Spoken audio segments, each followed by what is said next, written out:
আমি 2টা খতম দিছি তার জন্য। হ্যাঁ খতম দিছি করে সারা বছর কোরআন শরীফ খতম। 15 আগস্ট যারা নিহত হয়েছে তাদের জন্য। আপনারা এগুলো সরাবেন নাকি আপনারাও তাকে পাগল হইছেন?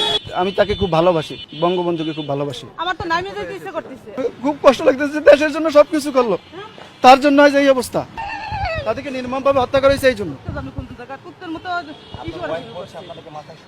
আর সমস্যা না থাকে, সমস্যা না থাকলে এইগুলো বলে আজকাল জামানে আমি যদি করিও তাও তো আমি অত করি নাই, আমি প্রকাশ্যে জি আমি 2টা খতম দিছি তার জন্য। হ্যাঁ খতম দিছি করে সারা বছর কোরআন শরীফ খতম দিছি।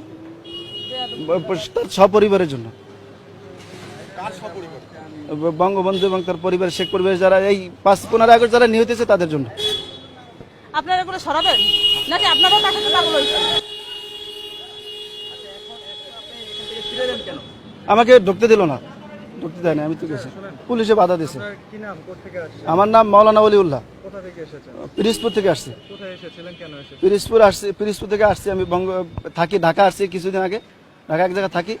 তো আমি তাকে খুব ভালোবাসি, বঙ্গবন্ধুকে খুব ভালোবাসি। আমার তো নামে যেতে ইচ্ছে করতেছে। আপনি নাকি গাড়ি নেবেন নাকি নামে আসছি এখানে তার বাড়িটা জিয়ারত করার জন্য আসছি। মাথায় সমস্যা, এটা যদি মাথায় সমস্যা না তাহলে আমাদের তো সমস্যা সাথে আসছি জিয়ারত করার জন্য আসছি এবং তার জন্য খতম করে দোয়া, এখানে দোয়া করার জন্য আপনাদের তো আসছি। সমস্যা, আমি তো দেখছি আপনাদের সমস্যা, আপনাদের সমস্যা না তার সাথে এরকম কোন পারেন?